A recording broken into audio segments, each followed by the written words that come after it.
លោកនោះហេតុក៏ជីវប្រវត្តិផ្កាយកើតនៅថ្ងៃទី26 ខែមិថុនាឆ្នាំ1916នៅកំពង់ព្រះស្រុកសង្កែខេត្តបាត់ដំបងបិតានាមយួននៅមាតានាមអរមួយពីកុមារធ្លាប់បានបួសរៀននៅវត្តក្នុងភូមិកំណើតរៀនអក្សរចេះមើលសាស្ត្រាបានយ៉ាងស្ទាត់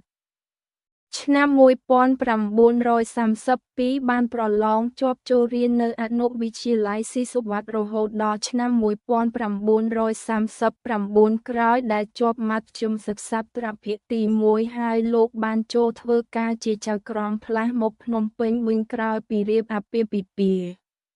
ឆ្នាំ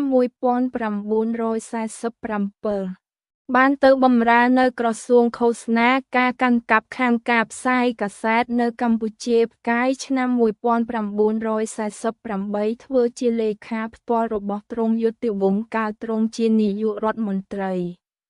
បន្ទាប់ពីទ្រង់យុតិវង្សសុគតទៅលោកត្រឡប់មកក្រសួងឃោសនាការវិញធ្វើជានាយខុទ្ទកាល័យឆ្នាំ1952លោកចូលទៅបម្រើនៅក្រសួងការបរទេសវិញដែលនៅជាប់មុខងារជាមន្ត្រីការទូតខ្មែរផ្កាយថ្ងៃទី16 ខែមិថុនាឆ្នាំ1952ដល់23ខែមករាឆ្នាំ1953សម្តេចនរោត្តមសីហនុជានាយកមន្ត្រីបានតែងតាំងលោកនោះហេតុជារដ្ឋលេខាធិការក្រសួងសាធារណការនិងគមនាគមន៍ដោយក្រឹត្យលេខ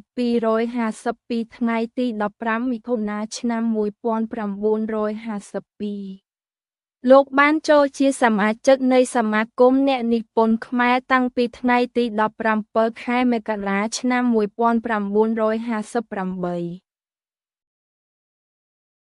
ក្នុងក្រសួងការបរទេសលោកបានទទួលតំណែងចុងក្រោយបង្អស់ជាឯកអគ្គរដ្ឋទូតខ្មែរប្រចាំនៅប្រទេសឥណ្ឌូនេស៊ីប្រហែលនៅឆ្នាំ1969លោកនិវត្តន៍ចូលភ្នំពេញវិញប្រហែលនៅរវាងឆ្នាំ1972លោកបានបាត់ខ្លួននៅសម័យខ្មែរក្រហមគឺរវាងឆ្នាំ1975ដល់1979ខ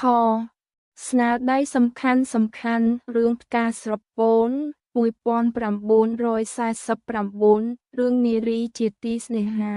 1953រឿងលាវ៉ាន់និងរវិនភាគខែមករាឆ្នាំ1953ភាគខែកុម្ភៈឆ្នាំ1955រឿងមាលាដួងចិត្ត1972